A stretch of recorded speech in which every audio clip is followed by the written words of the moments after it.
அனைவருக்கும் வணக்கம் மாணவர்களே. இன்று நம்ம பார்க்கக்கூடிய அதிகாரம் என்னன்னு பார்த்தீங்க அப்படின்னா கல்லாமை என்கின்ற அதிகாரம். இன்னொரு கல்லாமை இருக்கு, அது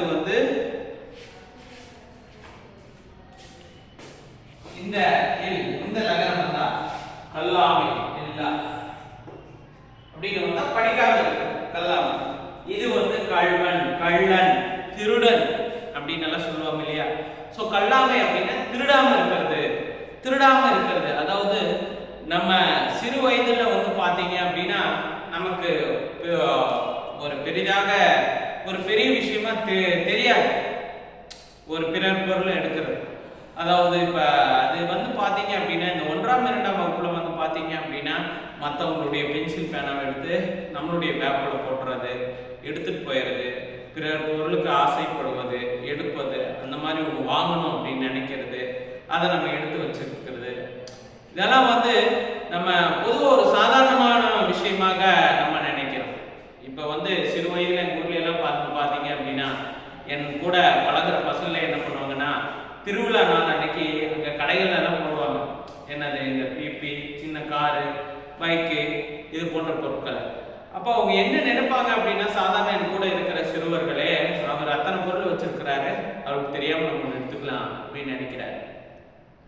அதன் பிறகு வளர்ந்து வரதான் ஒருத்தருடைய பொருளை எடுப்பது எவ்வளவு பெரிய ஒரு தவறு. அவரும் வியாபாரத்துக்கு ஏதோ ஊர்ல இருந்து ஊர் விட்டு அங்க அவருக்கு இழப்பு ஏற்படுகிறது.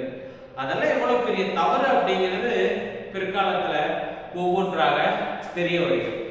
இப்ப நீங்க தினந்தோறும் நியூஸ்ல பாக்குறீங்க, பேங்க்ல இருந்து கொள்ள அடிச்சுட்டாங்க, அங்க இருந்து கொள்ள அடிச்சுட்டாங்க, எங்க இருந்து கொள்ள அடிச்சுட்டாங்க, ஓடுற ட்ரெயின்ல இருந்து கொள்ள அடிக்கிறாங்க, எப்படியோ கொள்ளடிக்கிறாங்க. இப்ப சமீபத்துல கூட நீங்க ஒரு சம்பவம் கேள்விப்பட்டிருப்பீங்க. பெங்களூர்ல ஒரு நல்ல ஒரு பெரிய பிராண்ட் வண்டி, ஒரு நல்ல ஒரு டெக்னாலஜியான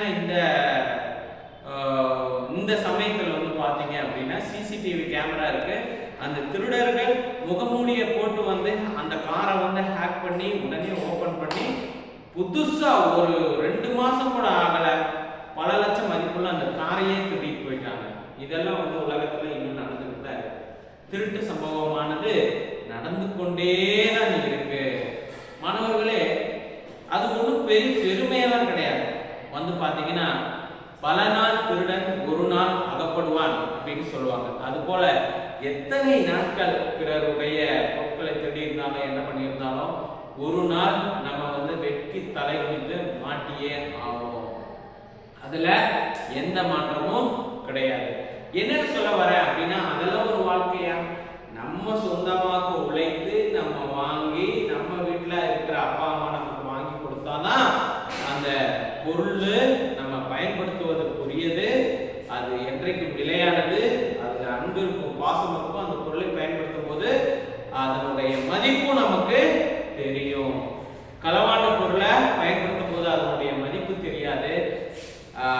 இப்படியெல்லாம் பல விஷயங்கள் இருக்கிறது.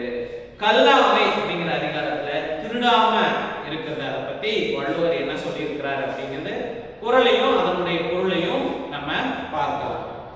உள்ளத்தால் உள்ளலும் தீரே பிற பொருளை கள்ளத்தால் கல்வேன் எனல். மீண்டும் ஒரு முறை சொல்றேன்.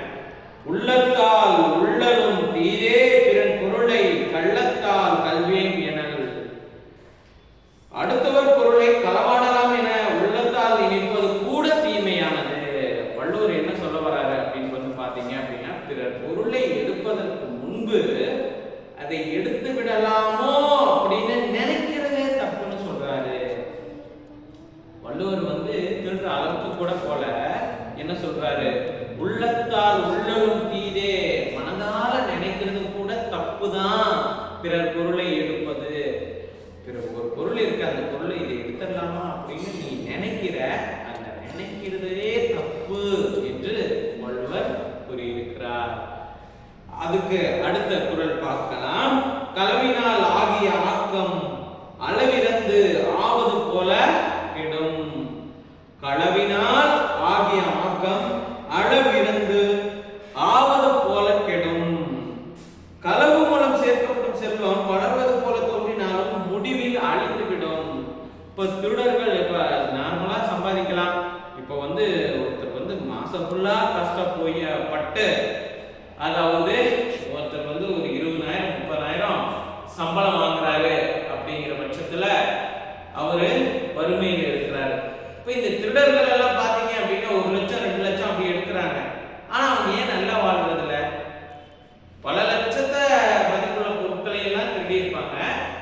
ஆனா வந்து அவங்களுடைய வாழ்க்கையில அடுத்தபடியான முன்னேற்றமே இருக்காது.